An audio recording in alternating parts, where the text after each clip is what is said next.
네, 안녕하세요. 8월 19일 짱목과 말씀수다 시간입니다. 화요일입니다. 예, 오늘 주시는 말씀은 민수기 21장 21절부터 35절의 내용의 말씀입니다. 하나님 말씀을 보시겠습니다. 이스라엘이 아모리 왕 시온에게 사신을 보내어 이르되 우리에게 당신의 땅을 지나가게 하소서. 우리가 밭에든지 포도원에든지 들어가지 아니하며 우물물도 마시지 아니하고 당신의 지경에서 다 나가기까지 왕의 큰 길로만 지나가리이다 하나 시온이 이스라엘이 자기 영토로 지나감을 용납하지 아니하고 그의 백성을 다 모아 이스라엘을 치러 광야로 나와서 야하스에 이르러 이스라엘을 치므로 이스라엘이 칼날로 그들을 쳐서 무찌르고 그 땅을 아르논에서부터 야복까지 점령하여 암몬 자손에게까지 미치니 암몬 자손의 경계는 견고하더라. 이스라엘이 이같이 그 모든 성읍을 빼앗고 그 아모리인의 모든 성읍 헤스본과 그 모든 촌락에 거주하였으니 헤스본은 아모리인의 왕 시온의 도성이라. 시온이 그전 모압 왕을 치고 그의 모든 땅을 아르논까지 그의 손에서 빼앗았더라. 그러므로 시인이 읊어 이르되 너희는 헤스본으로 올지어다. 시온의 성을 세워 견고히 할지어다. 헤스본에서 불이 나오며 시온의 성에서 화염이 나와서 모압의 아르를 삼키며 아르논 높은 곳의 주인을 멸하였도다. 모압아 내가 화를 당하였도다. 그모스의 백성아 내가 멸망하였도다. 그가 그의 아들들을 도망하게 하였고 그의 딸들을 아모리인의 왕 시온의 포로가 되게 하였도다. 우리가 그들을 쏘아서 헤스본을 디본까지 멸하였고 메드바에 가까운 노바까지 황폐하게 하였도다 하였더라. 이스라엘이 아모리인의 땅에 거주하였더니 모세가 또 사람을 보내어 야세를 정탐하게 하고 그 촌락들을 빼앗고 그곳에 있던 아모리인을 몰아내었더라. 그들이 돌이켜 바산길로 올라가매 바산 왕 옥이 그의 백성을 다 거느리고 나와서 그들을 맞아 에드레이에서 싸우려 하는지라. 여호와께서 모세에게 이르시되 그를 두려워하지 말라. 내가 그와 그의 백성과 그의 땅을 내 손에 넘겼나니 너는 헤스본에 거주하던 아모리인의 왕 시온에게 행한 것 같이 그에게도 행할지니라. 이에 그와 그의 아들들과 그의 백성을 다쳐서 한 사람도 남기지 아니하고 그의 땅을 점령하였더라. 자, 이스라엘 백성들이 이제 요르단에 이제 서편과 이제 동편이 있는데 동편에 있는 아모리 왕 시온을 큰 길을 이제 지나가려고 했습니다. 그런데 그 지역에는 아모리 족속이 이제 거하고 있었어요. 그러자 이제 아모리 왕 시온에게 이스라엘 백성들이 뭐 사신을 보냈겠죠. 그래서 우리가 그 길을 그냥 통과만 해달라, 아무것도 건들지 않겠다라고 요청을 하게 됩니다.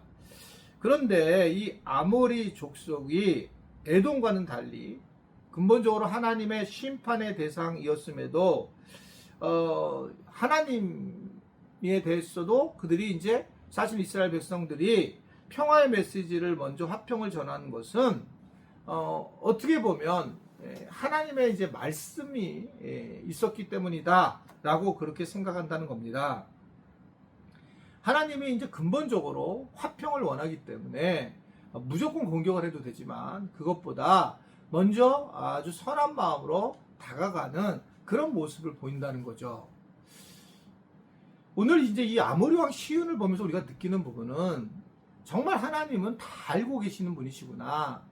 모든 것을 알고 계시기 때문에 결국은 이들에 대해서 어떻든 간에 이들을 진멸시키고자 하는 하나님의 계획이 있었다는 걸 볼 수 있고, 이들의 성품 자체가 결국은 스스로 그 길을 이스라엘 백성들이 화평을 원했지만 그런 모습으로 가는 그러한 존재인 것을 보게 됩니다. 자, 이렇게 이제 보면서 뭘 느끼냐면, 사람들을 보면서 목회를 오래 하다 보니까요, 교회에서 문제가 되는 분은 집에서도 문제가 되고 세상에서도 문제가 되는 거예요. 그럼 왜 문제가 되냐?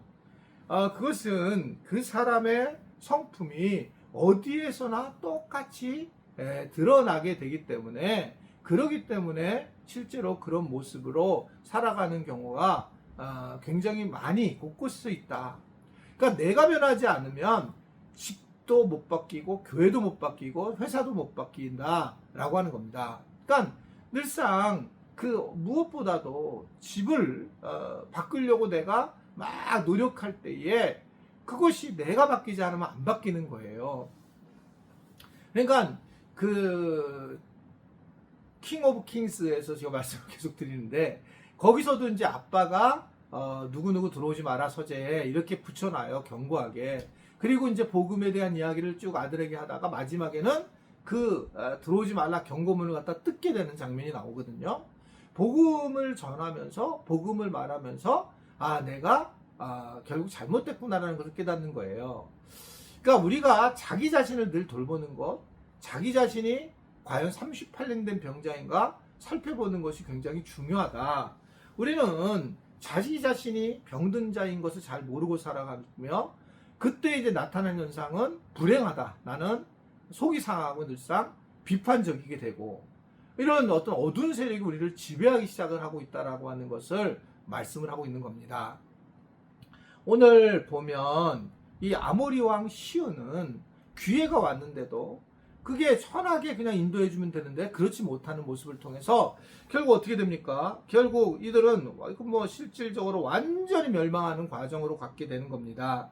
결국 믿는 자들은 이렇게 하나님의 말씀대로 화해의 삶을 살아가야 되지만 이런 것들을 거부하는 그런 손길들은 잘 바뀌지 않는다라고 하는 거예요. 그러나 우리는 하나님의 말씀에 따라 그냥 행동하는 겁니다. 제가 이제 제일 많이 하는 방식이 이제 플로잉인데 그냥 뭐 안 해도 되죠, 플로잉을. 그런데 우리 교회 가지고 있는 플로잉 문화가 되게 저는 좋다고 생각하는 것은 그게 교회 공동체를 가장 공동체답게 만들기 때문에 그렇습니다. 그래서 제가 누가 한번 플로잉 해주세요. 그러면 사실은 여태까지 거의 안 된 적은 없던 것 같아요. 누군가가 하시더라고요. 그랬을 때 이제 내가 못하는 사람은 그걸 가지고 뭐라고 해서는 안 된다는 겁니다. 내가 부족해서 없어서 나 못하는데 자꾸 플로잉 얘기하니까 나 진짜 힘들다 이렇게 생각하기보다 그냥 가진 사람들이 더 나누는 그런 삶이구나. 그게 이제 하나님이 원하시는 삶이기 때문에 하나님은 좀 더 나누고 평화를 전하고 그런 화평을 전하게 되는 모습입니다. 근데 그때 제가 결정하는 게 늘 있어요. 플로잉을 우리 교인들한테 할 수 있는 기회를 드리지만 안 됐을 때 실망하지도 않고 안 됐을 때 교인들을 원망하지도 않고 그냥 인정하겠다라는 것이 늘 제가 가지고 있는 생각이에요. 그냥 그렇다. 뭐 안 해주실 수 있지. 그냥 이런 생각을 하고 못 해주실 수 있지. 그러나 이제 하실 분들이 그냥 하신 것에 대해서 감사하고 그리고 또 그때마다 그런 마음을 갖고 플로잉 해주시는 분들이 계시는 걸 보면서 참 하나님은 참 놀라우신 분이시다라는 생각을 하게 됩니다. 어떻든 이스라엘 백성들은 이 아모리 왕 시온에 대해서 이 일을 겪고 난 다음에 많은 생각을 하게 됐을 거예요. 정말 우리가 하나님 말씀대로 상황이 어쩌됐든 결과가 어떻든 살아야 되는 거구나.